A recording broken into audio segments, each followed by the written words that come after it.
Ellen Taperley, 78 tahun, tutup usia di rumah putrinya akibat penyakit yang bertahun-tahun dideritanya, di mana jenazah akan diperlihatkan di rumah duka pada hari Jumat mulai pukul 10 sampai jam 12 siang. Dan kisah akan berfokus pada putri nenek Ellen bernama Annie yang sudah berkeluarga, punya suami bernama Stephen, dan 2 orang anak, ada si kakak yang bernama Peter dan si bungsu yang bernama Charlie. Stephen, sang ayah, pun membangunkan Peter yang masih tidur di kamarnya dan Charlie yang ketiduran di dalam rumah pohonnya untuk siap-siap pergi ke rumah duka melakukan penghormatan terakhir untuk nenek mereka Ellen.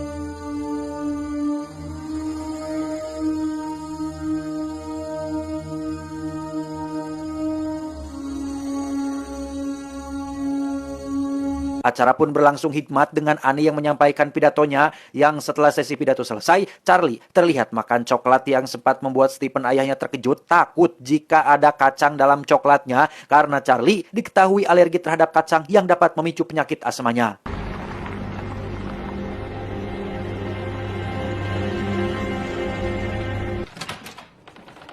Hello, Maxie. Good dog. Shoes off, everybody. Charlie, shoes off.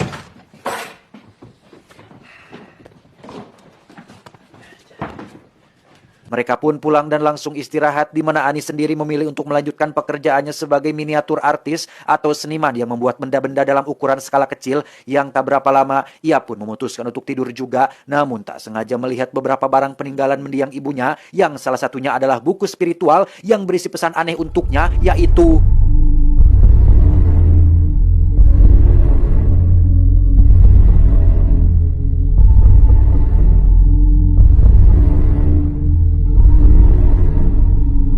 entah apa maksud dari pesan tersebut. Annie yang merasa janggal pun memilih untuk langsung tidur saja, yang ketika ia sedang mematikan lampunya, tiba-tiba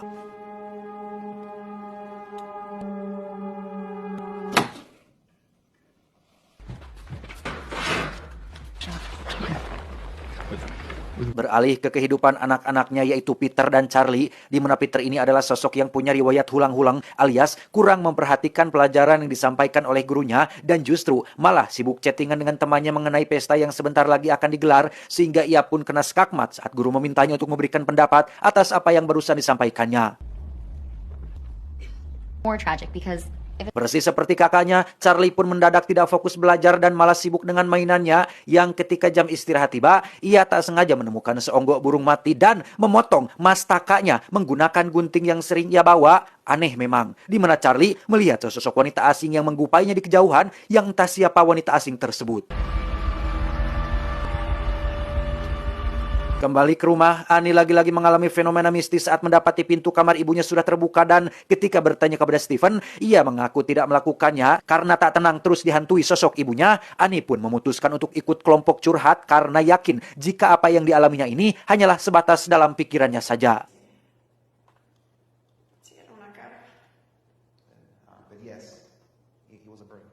Di situ Annie bercerita tentang latar belakang keluarganya yang disfungsional atau bermasalah, seperti ayahnya yang mengalami gangguan jiwa dan meninggal gara-gara mogok makan, sedangkan kakak laki-lakinya meninggal akibat bundir pada usia 16 tahun yang diyakini akibat skizofrenia yang dideritanya, sehingga lengkap sudah penderitaan keturunan keluarga Annie, di mana ia berharap agar kejadian serupa tidak terjadi pada keluarga kecilnya saat ini. Guilty again. When she got sick, I am blamed.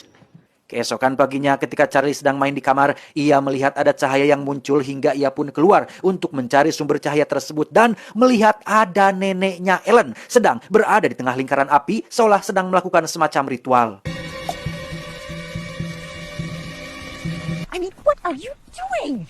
Leaving the house barefoot. Tak lama Peter terlihat sedang meminta izin Annie ibunya agar bisa pergi ke pesta nanti malam, yang karena khawatir putranya mabuk-mabukan dan terlibat pergaulan bebas, ia pun menyuruh Peter untuk mengajak serta si Charlie adiknya supaya bisa pulang lebih cepat.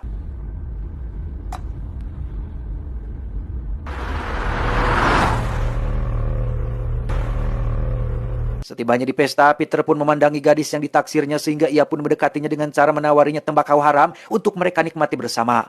Karena Charlie terus ngintil, Peter pun menyuruhnya untuk memakan kue yang disediakan di pesta, berharap hal itu dapat membuatnya anteng untuk sementara waktu.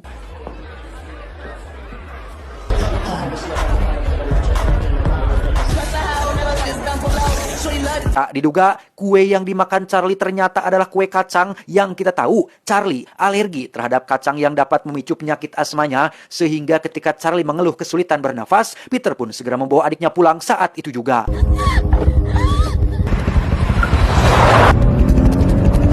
Di perjalanan, Charlie pun nampak menderita karena saluran pernafasannya membengkak, sehingga alih-alih mencari udara dengan cara mengeluarkan mastakanya dari jendela mobil, Peter seketika membanting setirnya setelah melihat ada bangkai rusa di tengah jalan.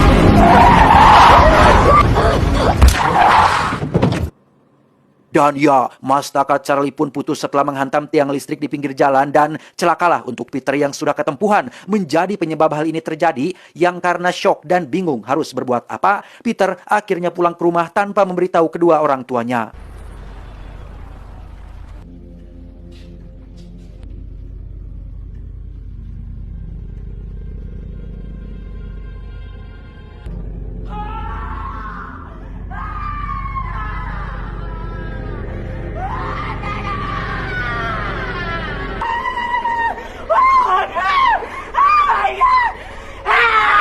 Keesokan paginya, Peter mendengar ibunya teriak dan menangis saat menemukan jasad Charlie tanpa mastaka yang masih ada di dalam mobil, sehingga mereka pun segera menguburkannya tanpa mendesak Peter untuk menjelaskan kronologinya. Cang!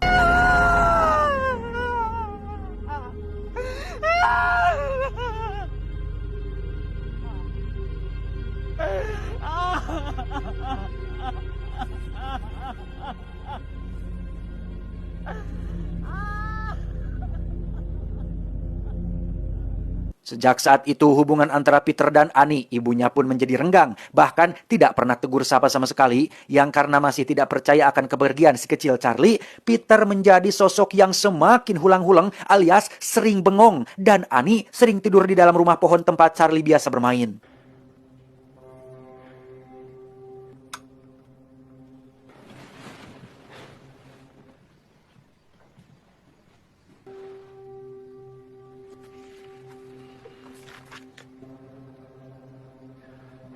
Suatu malam ketika Annie baru selesai mengikuti kelompok curhat, ia tiba-tiba didatangi oleh seorang wanita bernama Joan yang mengutarakan kepeduliannya atas nasib Annie yang harus kehilangan ibu dan anaknya dalam waktu yang berdekatan, sehingga Joan pun memberikan alamat rumahnya apabila Annie butuh teman curhat atau sebuah solusi untuk mengurangi kesedihannya.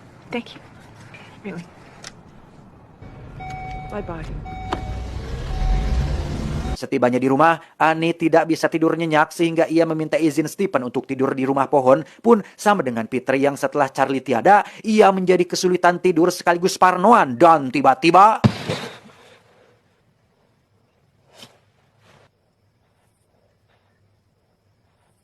Keesokan paginya, Annie yang tidak bisa fokus kerja pun teringat dengan sosok Joan yang menawarinya teman curhat, hingga ia memutuskan untuk mendatangi tempat tinggalnya, berharap dapat sedikit meringankan kesedihannya. Setibanya di lokasi, Annie cukup terkejut dengan model keset yang dipakai Joan ternyata sama dengan keset yang sering Ellen ibunya gunakan, yang ketika sudah berada di dalam, Annie pun mengeluarkan semua unek-unek kesedihannya dengan Joan yang nampak simpati kepada nasib malang yang Annie alami.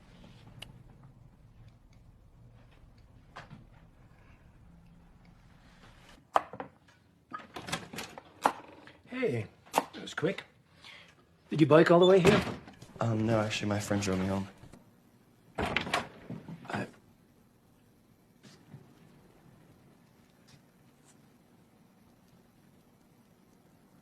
Are you coming down to dinner? I'm making dinner. No, I made the dinner. I came to get you. Tiba makan malam di rumah, Peter dan Annie ibunya nampak saling diam-diaman sampai akhirnya Annie tak kuasa lagi untuk mengeluarkan semua unek-uneknya dengan menyalahkan Peter atas kematian Charlie, di mana Peter yang tak ingin disalahkan sepenuhnya pun membela diri dengan mengatakan jika bukan ibunya yang memaksa Charlie ikut ke pesta, mungkin itu semua tidak akan pernah terjadi. If you could have just said, I'm sorry, or faced up to what happened, maybe, and we could do something with this, but you can't take responsibility for anything!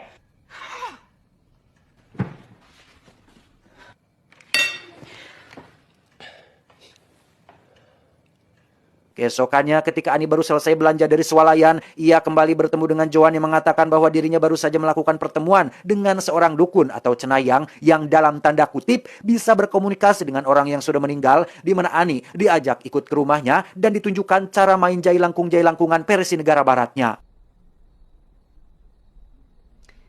Nice mood setter. Louis, are you here? It's Grandma.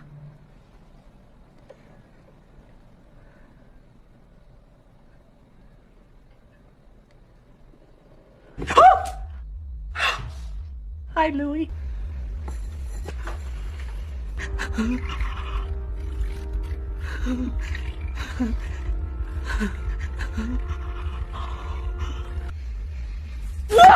Dan ya, Annie yang ketakutan pun meminta udahan dan ingin segera pulang, di mana Joan memberikan kertas berisi kata-kata mantra dan lilin untuk ritualnya, berharap itu akan sedikit mengobati kerinduannya pada sosok Charlie yang sudah meninggal dunia.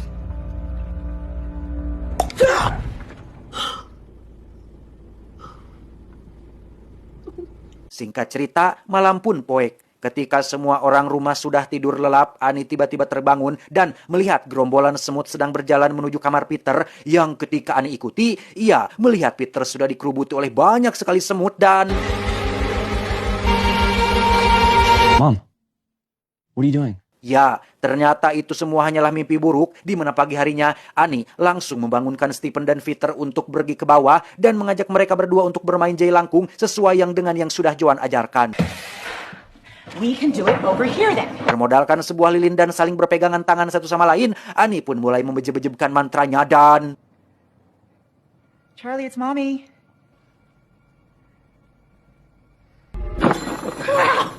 Yes!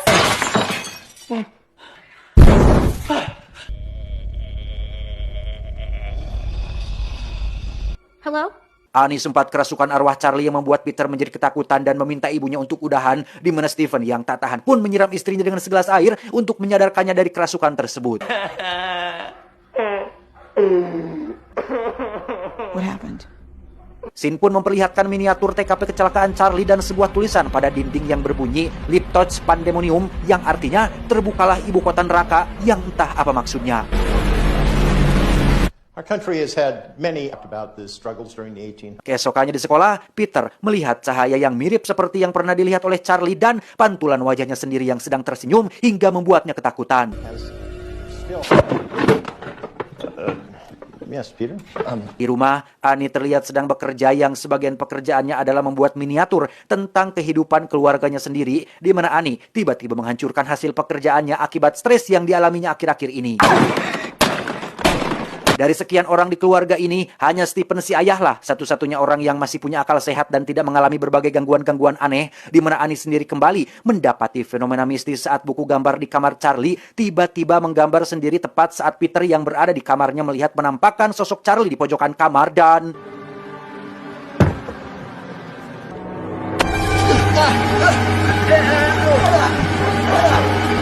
Peter pun mengira itu adalah ulah ibunya yang padahal baru datang setelah mendengar teriakan Peter, di mana Annie pun kembali ke kamar Charlie dan menemukan gambar wajah Peter dengan coretan silang di bagian matanya, yang karena takut ini ada hubungannya dengan apa yang Peter alami, Annie pun berniat untuk membakar buku gambarnya, tetapi...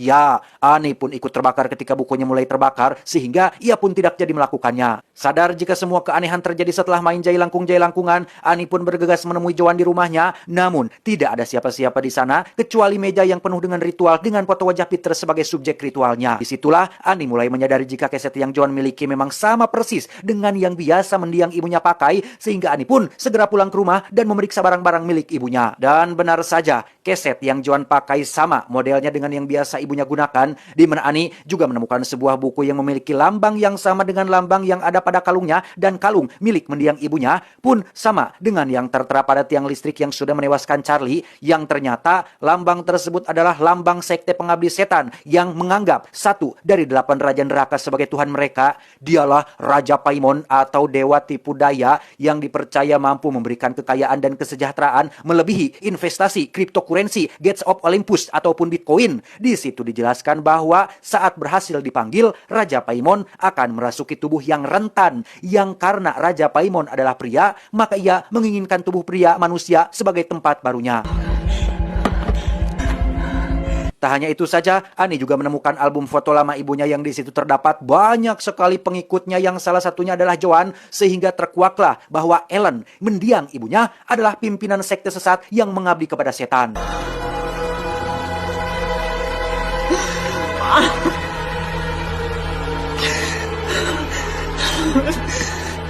Tepat di saat bersamaan, Stephen baru mendapat email yang memperlihatkan sebuah foto terkait makam mertuanya alias ibunya Ani sudah dirusak dan dicuri jasadnya, di mana Ani yang berada di ruangan lain pun tiba-tiba mencium adanya bau busuk yang berasal dari loteng sehingga ia pun nekat naik untuk memeriksanya.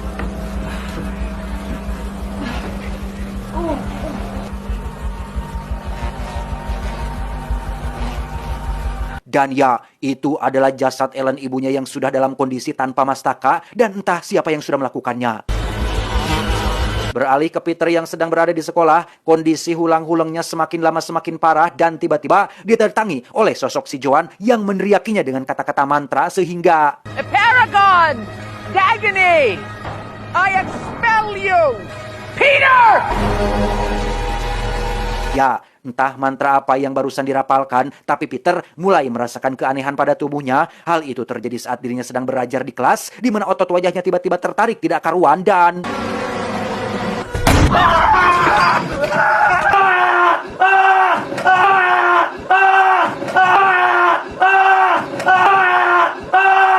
Sang ayah pun ditelepon agar menjemputnya dan setibanya di rumah, Peter langsung disuruh istirahat di kamarnya. Sementara si ayah alias Stephen pun dihampiri oleh Annie yang menjelaskan bahwa dirinya menemukan jasad ibunya tergeletak di loteng dengan kondisi tanpa mastaka. Stephen sempat curiga jika Annie sendirilah yang melakukannya karena sering keluar malam padahal mengikuti kelompok curhat. Annie juga menunjukkan foto album ibunya bersama para pengikut dan juga menjelaskan tentang buku gambar milik Charlie yang pernah ia bakar tapi malah membakar dirinya sendiri, yang karena Stephen tidak percaya, Annie pun langsung membuktikannya dengan membakar lagi buku tersebut dan tiba-tiba...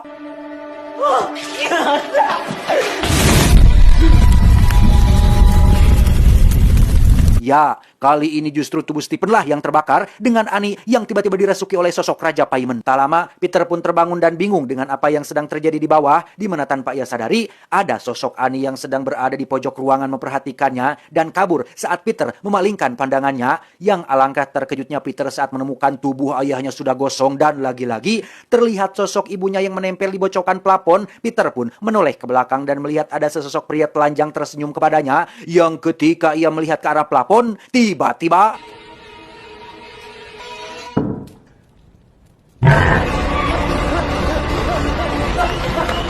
Peter pun kabur ke loteng dan menemukan beberapa lilin yang mengelilingi bekas jasad neneknya yang kini sudah menghilang dengan foto dirinya yang berada di tengah-tengah. Yang tak berapa lama, Peter pun menoleh ke atas dan melihat ibunya sedang menggergaji behengnya sendiri, dan ia pun loncat melalui jendela sampai akhirnya dirasuki oleh cahaya yang tiada lain adalah Raja Paimon. Tak lama setelah Raja Paimon bersemayam di dalam tubuh Peter, Annie pun melayang ke dalam rumah pohon sehingga Peter pun mengikutinya. Yang di sepanjang jalan menuju ke sana, terdapat banyak sekali pengikut sekte sesat ini dengan kondisi tanpa busana, seolah menyambut kehadiran raja mereka dalam tubuh barunya.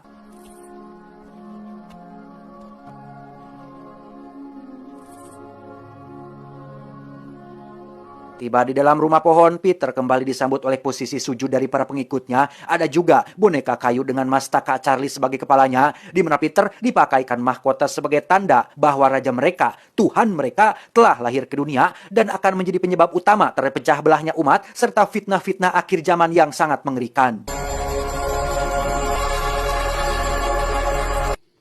Hail Paimon!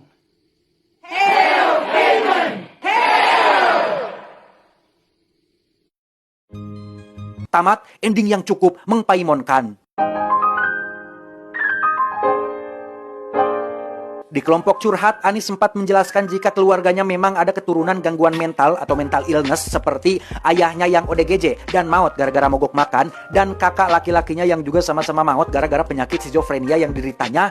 Lantas, apakah semua yang terjadi ini hanya halusinasi Annie dan Peter yang punya keturunan gangguan mental dari keluarganya? Hereditary memang sedikit menyinggung soal mental illness dan kerapuhan sebuah keluarga yang suram. Tapi, apa yang sebenarnya terjadi tidak ada hubungannya sama sekali dengan mental illness, karena di ending sudah sangat jelas bahwa ini semua adalah ulah iblis alias Raja Paimon. Kenapa Paimon? Apakah masih saudara dengan Paidi dan Paiman? Entahlah, hanya Ari Aster yang tahu. Pesan yang bisa kita ambil dari film ini adalah, janganlah kamu menyembah selain Allah dan berbuat kebaikanlah kepada ibu bapak, kaum kerabat, anak-anak yatim, dan orang-orang miskin. Surat Al-Baqarah ayat 83.